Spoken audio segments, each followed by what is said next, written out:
2027 के शुरू में उत्तर प्रदेश में विधानसभा चुनाव होने हैं। चुनाव को लेकर सियासी बिसात बिछने लगी है। यूपी में दावों और बयानों का बाजार गर्म है। इसी कड़ी में यूपी के डिप्टी सीएम केशव प्रसाद मौर्य ने मदरसों को आतंक का सेंटर बता दिया। इसको लेकर सियासी पारा हाई है। केशव प्रसाद मौर्य पर एआईएमआईएम प्रमुख असदुद्दीन ओवैसी जो है वो उनके बयानों पर सवाल खड़े कर रहे हैं। वहीं यूपी सरकार उनके बचाव में खड़ी है। कुल मिलाकर मदरसे पर सियासी संग्राम चरम पर है। उत्तर प्रदेश के उप मुख्यमंत्री केशव प्रसाद मौर्य ने मदरसों को आतंकवादियों का सेंटर बताया। उनके इस बयान पर सियासी गलियारों में माहौल गर्म है। लिहाजा आपको सुनाते हैं कि केशव प्रसाद मौर्य ने क्या बयान दिया। देखिए, मैंने पहले भी कहा है और आज भी इस बात को दोहरा रहा हूँ, ये मदरसी शिक्षा निश्चित तौर से जो भी प्राप्त करता है वो भारत माता की जय नहीं बोलता, वो वंदे मातरम गान नहीं करता और उसकी मानसिकता जैसे किसी आतंकवादी की होती है उस प्रकार की बन जाती है। केशव प्रसाद मौर्य के बयान पर एआईएमआईएम चीफ असदुद्दीन ओवैसी ने निशाना साधा। उन्होंने मौर्य के बयान पर सवाल खड़े किए। ओवैसी ने कहा कि 1857 की आज़ादी की लड़ाई से पहले और उस दौरान कई मदरसों ने अंग्रेजों के खिलाफ आवाज़ उठाई थी। वे इतने पर ही नहीं रुके। उन्होंने कहा कि समस्या केशव प्रसाद मौर्य और संघ परिवार की सोच में है। ओवैसी ने केशव प्रसाद मौर्य को इतिहास पढ़ने की नसीहत तक दे डाली। यही मदरसे थे जिन्होंने 1857 की जंग आज़ादी से पहले भी और उस वक्त भी जिहाद का फतवा दिया था। अल्लामा काफ़ी कौन थे, मुरादाबाद के थे, जो फांसी पर चढ़ गए। उन्होंने जिहाद का फतवा दिया और 3 दिन में फांसी की सज़ा हो गई। पूरे उलमाए कराम को उनको फांसी दे दी गई थी। तो प्रॉब्लम केशव प्रसाद मौर्य की सोच में है, क्योंकि उनकी जो आइडियोलॉजी संघ परिवार से ताल्लुक़ है। संघ परिवार का तो कोई लोग मरा ही नहीं ना जंग आज़ादी की लड़ाई में। वहीं इस पर सत्ता पक्ष और विपक्ष में तलवार खिंच गई। कांग्रेस ने केशव प्रसाद मौर्य के बयान पर ऐतराज जताया। कांग्रेस का कहना है कि यूपी सरकार अहम मसलों से ध्यान भटकाने के लिए ऐसी बातें करती है। वहीं योगी सरकार में अल्पसंख्यक मामलों के मंत्री ने उनका बचाव किया और कहा कि बयान को गलत तरीके से पेश किया जा रहा है। कि हमारे संविधान में इस बात की इजाज़त है कि अपने धर्म का प्रचार प्रसार हम कर सकते हैं, चाहे वो मदरसे के माध्यम से करें, चाहे किसी और माध्यम से करें। ये तो हमको संवैधानिक अधिकार है और हम अपने बच्चों को धार्मिक शिक्षा दें, ये हमारा और संवैधानिक अधिकार है। तो इसलिए जो है आप ये कहना बिल्कुल मतलब जो लोग इस तरह की बातें करते हैं वो सिर्फ लोगों को भटकाने की बात करते हैं। निश्चित तौर पे मदरसा शिक्षा के माध्यम से जो मुस्लिम पसमानदा समाज का नौजवान है उसका विकास सुनिश्चित हो सके, ये हमारी योगी सरकार का एजेंडा है। और हम मदरसा शिक्षा को एक खानापूर्ति ना बना के बल्कि अल्पसंख्यक मुस्लिम छात्रों के बेहतर भविष्य का एक रास्ता बनाए, इस नियत के साथ काम कर रहे हैं। अब आपको समझाते हैं कि इस विवाद की असली वजह क्या है। दरअसल यूपी कैबिनेट की एक अहम बैठक हुई जिसमें योगी सरकार ने मदरसा शिक्षा परिषद अधिनियम 2004 में संशोधन को सहमति दी। इसके बाद मदरसा से मिलने वाली कामिल और फाजिल की डिग्री यानी बीए और एमए की डिग्री पर रोक लगा दी गई। ये बदलाव सुप्रीम कोर्ट के 5 नवंबर 2024 के फैसले को ध्यान में रखकर लिया गया। कोर्ट ने दोनों डिग्रियों को असंवैधानिक करार दिया था। आपको बता दें कि कामिल यानी ग्रेजुएशन और फाजिल यानी पोस्ट ग्रेजुएशन की डिग्री होती है। दरअसल 5 नवंबर 2024 को सुप्रीम कोर्ट ने अंजुम कादरी बनाम भारत संघ मामले की सुनवाई के बाद ये ऐतिहासिक फैसला सुनाया था, जिसमें साफ कहा गया था कि मदरसे यूजीसी के नियमों की अनदेखी करते हैं। कोर्ट ने साफ कहा कि देश में कोई भी उच्च शिक्षा या विश्वविद्यालय स्तर की डिग्री देने का अधिकार केवल केवल यूजीसी यानी विश्वविद्यालय अनुदान आयोग अधिनियम 1956 के तहत मान्यता प्राप्त संस्थाएं ही दे सकती हैं। ऐसे में अब साफ हो गया है कि यूपी के मदरसों में महज 12वीं तक की पढ़ाई होगी। वहीं अब यूपी कैबिनेट के फैसले पर देवबंद ने सवाल खड़े किए हैं और इसे भेदभाव बताया है। वहीं यूपी के डिप्टी सीएम ब्रजेश पाठक की दलील ये है कि हमारा मकसद सबका साथ, सबका विकास और सबका विश्वास है। उन्होंने कहा कि हमारे अल्पसंख्यक समाज के बच्चों को भी अच्छी से अच्छी तालीम मिले, ये प्राथमिकता है। योगी सरकार अपने बच्चों पर रूढ़िवादी सोच लादना नहीं चाहती। सरकार का काम होता है कि शिक्षा में बेहतराई लाना, शिक्षा में सहूलतें पैदा करना या शिक्षा के लिए क्या बेहतर काम किए जा सकते हैं उस पर तवज्जो देना। किसी चीज को खत्म करके उसका नाम ये देना कि हम इसमें बेहतराई का काम कर रहे हैं, मैं समझता हूँ ये उचित तरीका नहीं। हमारा मानना है हमारे अल्पसंख्यक समाज के बच्चों को भी अच्छी से अच्छी शिक्षा मिले, वो चिकित्सक बने, इंजीनियर बने, आर्किटेक्ट बने, प्रोफेशनल कोर्सेज में जाएं और इसके अलावा स्वरोजगार के लिए हमारे कौशल विकास मिशन से जुड़ें। और जो रूढ़िवादी तत्व हैं वो अपने बच्चों को भी वही लादना चाहते हैं। ऐसा नहीं चलना चाहिए। रूढ़िवादिता समाप्त हो चुकी। भारत एक विकासशील से विकसित राष्ट्र के रूप में स्थापित हो रहा माननीय मोदी जी के नेतृत्व में। अब आपको उत्तर प्रदेश में पिछले करीब 2 दशक यानी 2004 से 2026 के दौरान मदरसों की स्थिति के बारे में समझाते हैं। आज यूपी के मदरसों में बड़ा और ऐतिहासिक बदलाव देखने को मिला है। पहले जहां मदरसे पूरी तरह से पारंपरिक तौर तरीकों, ऑटोनॉमी और धार्मिक शिक्षा पर केंद्रित थे, 2004 से 2016 तक यूपी में मदरसों की संख्या बढ़कर करीब 16,500 हो गई, जिसमें सरकारी वित्तीय सहायता से चलने वाले मदरसों की संख्या 560 तक थी।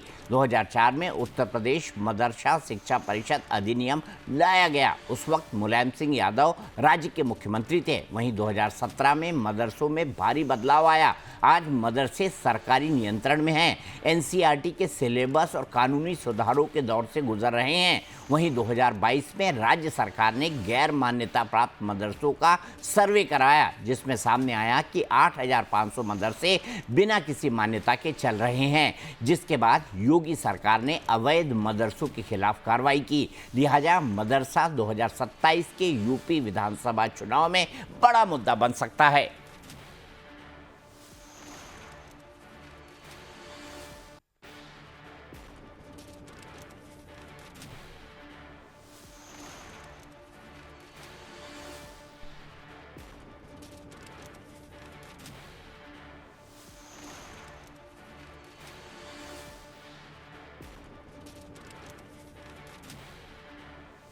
इसी पर बात करने के लिए मेरे साथ एआईएमआईएम के प्रवक्ता डॉक्टर अब्दुल मन्नान हैं और मेरे साथ राकेश अहीर हैं, समाजवादी पार्टी के प्रवक्ता। सबसे पहले डॉक्टर साहब मैं आपसे जानना चाहूँगा, मुझे बताइए, चलिए शुरुआत यहीं से करते हैं। आज जो है डॉक्टर साहब बता दीजिए, भारत माता की जय बोल दीजिए, यहीं से शुरू करते हैं, क्योंकि 1857 का जो आज़ादी का आंदोलन था, जो पहला स्वतंत्रता का आंदोलन था, उसके अंदर भी ये नारा तो लगा था ना।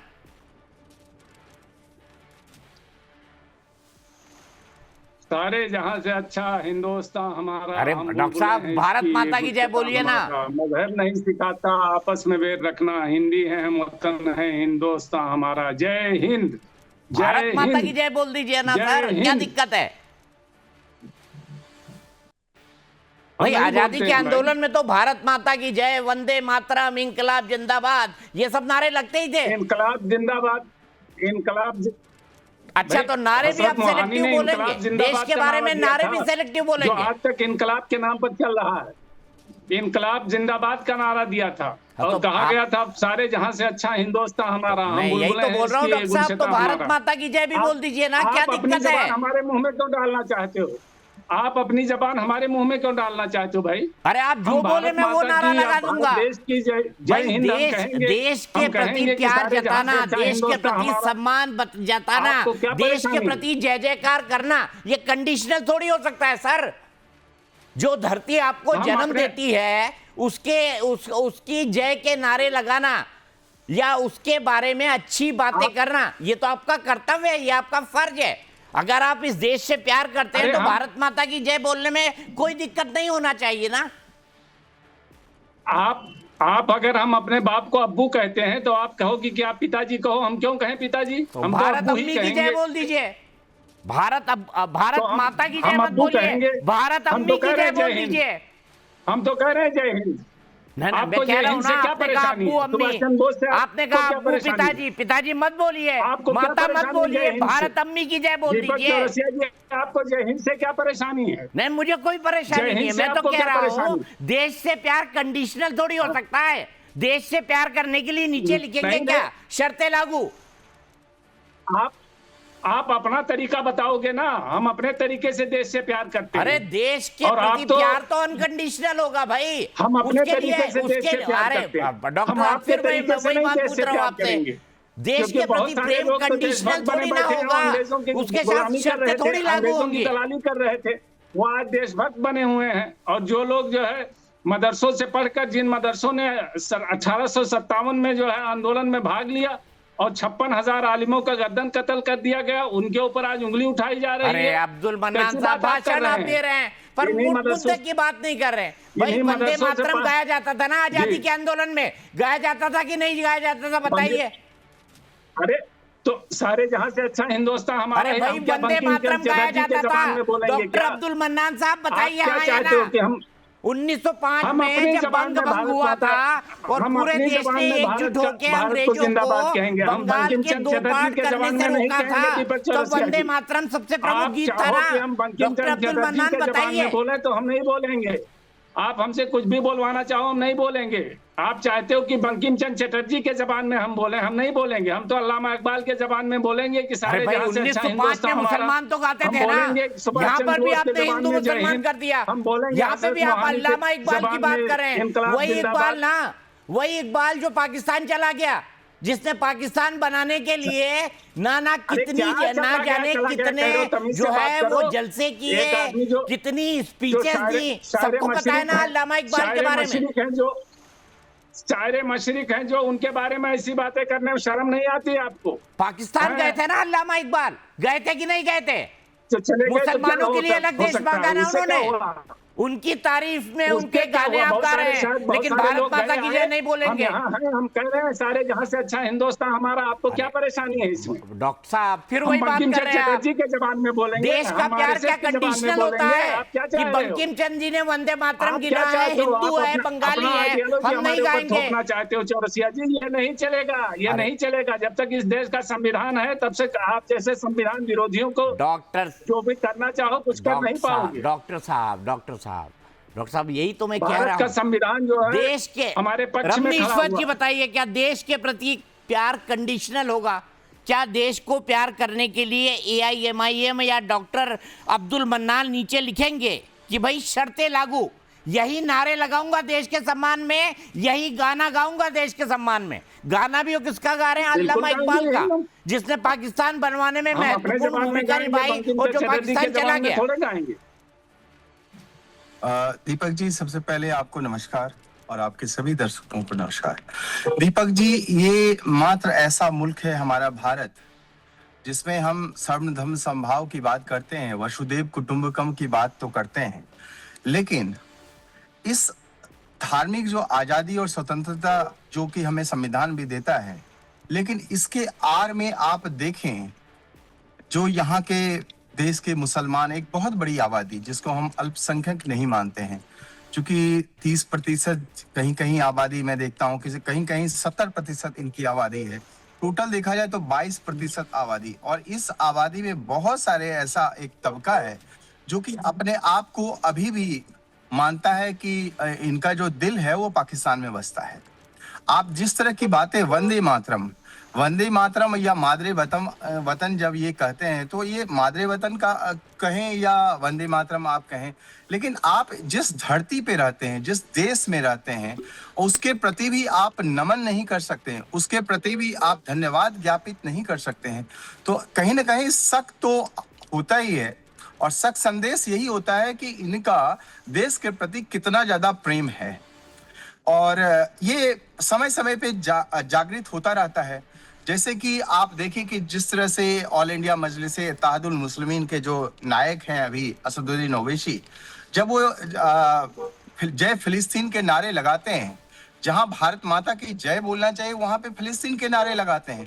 तो इसीलिए शक संदेह को मुझे लगता है बार बार ये बाहर आता है, और हमारे सूबे के जो उत्तर प्रदेश के मुख्यमंत्री हैं बहुत बार इस बात को सामने लेकर के आते हैं वो, कि हमारे देश के मुसलमान ये अपने आप को ही कब मानेंगे कि ये हमारे देश के मुसलमान हैं, भारत के मुसलमान हैं, और देश के प्रति राष्ट्र प्रेम कब जगेगा, जबकि सारे संसाधनों पे इनका अपने आप को ये मानते हैं कि सारे संसाधनों पे हक है। और पहले के तो प्रधानमंत्री ने कहा कि देश पे सबसे पहले मुसलमानों का हक है।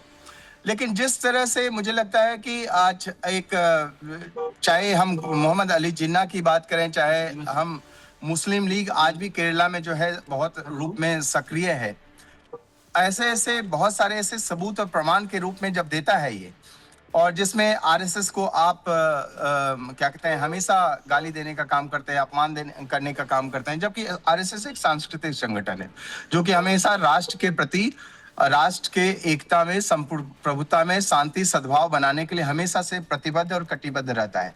लेकिन ऑल इंडिया मजलिस की बात करूं, चाहे समाजवादी पार्टी का एक बहुत बड़ा तबका जो है, समाजवादी पार्टी का जो बहुत बड़ा एक तबका है जो है, या ऑल इंडिया मजलिस इत्तेहादुल मुसलमीन की बात करें, वो कहीं भी कभी भी हमेशा आप देखिए मुसलमानों में सिर्फ और सिर्फ नफरत गढ़ने का काम करते हैं और बढ़ाने का काम करते हैं। और ये कब तक चलेगा? ठीक है, भारत में हमेशा से खास करके प्रधानमंत्री मोदी जी का एक ही नारा है, सबका साथ और सबका विकास। हम सबका साथ लेकर के तो आते हैं, उनको हम साथ में गले लगाते हैं, लेकिन भारतीय मुसलमान को खास करके भारतीय जनता पार्टी के प्रति उतना ही आदर सम्मान होना चाहिए जितना और पार्टियों के प्रति बहुत ज्यादा उनका जागृत होता रहता है। ठीक है, चलिए हम इस पर आएंगे, लेकिन उत्तर प्रदेश के मुद्दे पर भी आते हैं। जो मूल मुद्दा था, राकेश जी, जो सरकार ने कामिल और फाजिल की डिग्री बंद की, वो सुप्रीम कोर्ट के आदेश पर बंद की।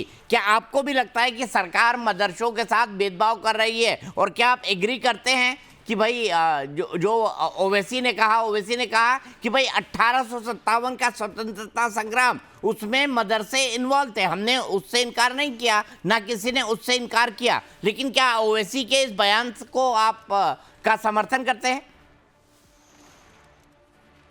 दीपक भाई, पहली बात तो भारतीय जनता पार्टी का जो बुनियादी चरित्र है वो लोकतंत्र विरोधी है।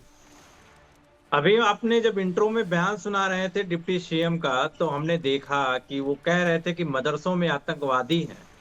तो मैं समझता हूं कि गृह विभाग उत्तर प्रदेश के मुख्यमंत्री जी के पास है, वो नैतिकता के आधार पे तो इस्तीफा दे देना चाहिए अगर इस तरीके की अगर बात है। अरे राकेश जी, आप बात तो कहीं और ले जा रहे हैं। राकेश जी, मैं आपको ये बता दूं कि सरकार ने 8500 मदरसों पर कार्रवाई की है जो गैर मान्यता प्राप्त थे और जिनके ऊपर इस तरह के आरोप लगे थे गलत फंडिंग के और देश के खिलाफ छात्रों को भड़काने के। आपको पता है बहुत बड़ा मसला हुआ था।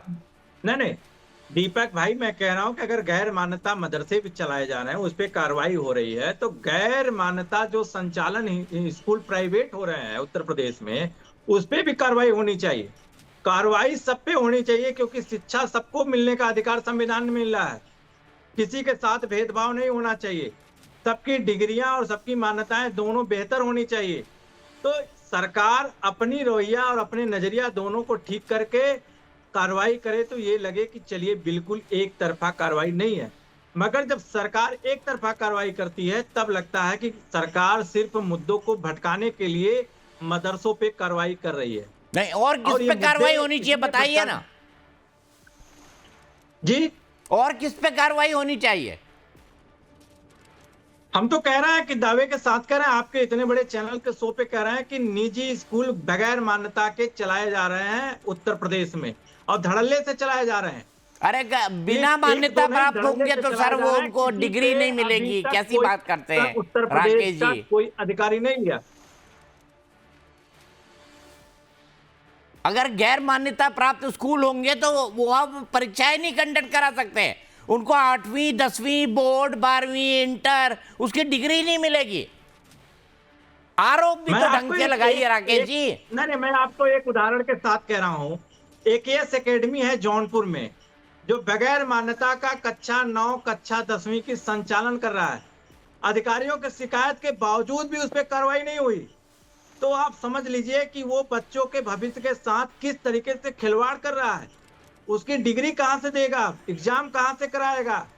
फिर आगे चल के जब बच्चों की डिग्री की जांच होगी तो पता चलेगा कि बच्चों की डिग्री फेक है और उन पे कार्रवाई की जाएगी। तो इस तरीके से उत्तर प्रदेश में भेदभाव हो रहा है लोगों के साथ और बच्चों के भविष्य को लगातार जो है कमजोर किया जा रहा है। और मैं आपके जिम्मेदार चैनल पे बैठ के कह रहा हूं कि ऐसे विद्यालय पे भी कार्रवाई होनी चाहिए। आप एक ही एग्जाम्पल बना पाए पूरे उत्तर प्रदेश में? करोड़ों स्कूल होंगे उत्तर प्रदेश में, एक एग्जाम्पल बता पाए? एक एग्जाम्पल को आप जो है वो कानून बता रहे हैं या सरकार का इंटेंशन बता रहे हैं एक स्कूल से? था कि यूपी का पॉलिटिक्स, मुझे तो विषय भी पॉलिटिक्स बताया गया था, उत्तर प्रदेश का विषय भी नहीं बताया गया था। पहली बात। दूसरी बात, मैं एक नहीं ऐसे 50 उदाहरण आपको नाम सहित आपके चैनल पे देने के लिए तैयार हूं। चलिए जवाब ले लेते हैं भाई। बिना मान्यता प्राप्त स्कूल चल रहे रमनीश जी? दीपक जी, अभी कुछ दिन पहले ही डिम्पल यादव हो चाहे अखिलेश यादव हो, नीट प्रोटेस्ट के दौरान जो है बहुत सारे ऐसे बयानात जारी किए थे जो कि हवा में ही सिर्फ लटक रहा था। इसमें कहीं भी कोई तथ्य नहीं होता है और तर्क विहीन बातें करना समाजवादी पार्टी की तो नियति रही है। सबसे पहली बात करूं, चाहे हिंडनबर्ग वाली रिपोर्ट की बात करूं, चाहे अडानी के ऊपर आरोप की बात करूं, चाहे अंबानी के ऊपर आरोप लगाया जाता है, बहुत सारे ऐसे आरोप मढ़े जाते हैं। उसमें सिर्फ बताया जाता है कि जो है ये गलत है, वो गलत है। सारे के सारे यदि गलत है तो आप कोर्ट में जाइए, कौन किसने रोका है? आपको लगता है कि बिना मान्यता प्राप्त स्कूल विद्यालय यहाँ पे कॉलेजेस चल रहे हैं तो आप जाइए। देखिए, बिना मान्यता प्राप्त वाले की बात तो नहीं हम कर सकते। जौहर खास करके देखा जाए तो इन्हीं के जो आका हैं आजम खां जी, उनके द्वारा कई एकड़, मुझे लगता है कि 100 करोड़ से ज्यादा की संपत्ति उन्होंने जो है अवैध रूप से जो है वहां पे कब्जा किया हुआ है और उस पे बहुत सारे प्रमाण जो है डीएम ऑफिस ने जारी भी किया है और आगे आप देखिएगा इसके ऊपर कार्रवाई होगी। फिर बात करते हैं नीट प्रोटेस्ट के दौरान अखिलेश यादव जी ने खुद कहा था कि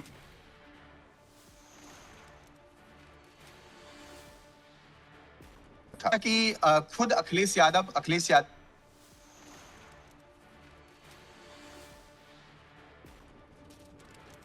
मुझे लगता है रमनीश जी का संपर्क जो है वो बैड इंटरनेट के कारण टूट रहा है। लेकिन राजनीति तो होगी। एआईएमआईएम ने जो कहा उस पर भी राजनीति होगी और मदरसों में जो कामिल और फाजिल की डिग्री खत्म हुई है उस पर भी राजनीति होगी। लेकिन राकेश जी, आप सरकार के इस कदम पर क्या कहेंगे जो सुप्रीम कोर्ट की बात मानते हुए उन्होंने बीए और एमए को खत्म कर दिया? कामिल और फाजिल, सुनिए दीपक जी, कामिल और फाजिल की बात। रमनीश जी, आपका कनेक्टिविटी बहुत खराब है। माफी के साथ आपको रोकूंगा। राकेश, इस फैसले के तो साथ होंगे सरकार के, क्योंकि सरकार ने जो किया है वो सुप्रीम कोर्ट के आदेश के बाद किया है। देखिए, हम कह रहे हैं कि सुप्रीम कोर्ट का भाई सम्मान पूरा देश करता है। कोई पहली दफा ऐसा नहीं है कि कोई सुप्रीम कोर्ट का सम्मान नहीं कर रहा। सुप्रीम कोर्ट इस देश में सबसे बड़े हैं, उनका सम्मान हर व्यक्ति करता है। मगर जो अभी ये भाजपा भारतीय जनता पार्टी के लोग कह रहे थे कि हम लोग शिक्षा में बेहतर किए, तो नीति आयोग की रिपोर्ट कहती है कि 9,500 स्कूलों में मात्र एक शिक्षक हैं। 26,000 से ज्यादा स्कूल उत्तर प्रदेश में बंद कर दिए गए। 4 लाख टीचर पहले थे शिक्षक 17 में, 12 से 17 में 4 लाख शिक्षक थे। 1.5 लाख शिक्षक कम हो गए इनकी सरकार में। आप सोचिए कि इन्होंने बेहतर शिक्षा की बात कर रहे हैं। हर दिन 25 स्कूल उत्तर प्रदेश में पूरे बंद हो रहे हैं। तो इन्होंने 10 सालों में बेहतर क्या किया? शिक्षा को बर्बाद करने के सिवाय इन्होंने कुछ ऐसा बेहतरी के लिए कोई काम नहीं किया जो इन्होंने बता सके। इनको सिर्फ शिक्षा को बेहतर न करने के लिए सिर्फ मुसलमान के मदरसे पर चले जाना, उनको आतंकवादी ठहरा देना, उनमें आतंकवादी का संचालन कर देना। फिर मैं तो कह रहा हूं कि नैतिक जिम्मेदारी लेने के लिए आप तैयार भी नहीं है। अगर है चल रहा है तो आप नैतिक जिम्मेदारी लेते हुए इस्तीफा दे दें। कम से कम लोकतंत्र में जो लोकतंत्र की जो अवधारणा है और मूल्य है उसका पालन करिए। आप सोचिए कि जब देश के नौजवानों को कॉपी और कलम के किताबों में उलझना चाहिए, तब सड़क पे लोग उलझकर देश से आवाज उठा रहे थे। नीट का पेपर इन्होंने फ्लॉप कर दिया। ऐसे उत्तर प्रदेश में 20 से ज्यादा पेपर लीक हो गए। इनके पास एक ऐसा मुद्दा नहीं है जिन्होंने ये बताया कि मैं मॉडल स्कूल बनाया हूँ ठीक है। या मॉडल यूनिवर्सिटी बनाया हूँ।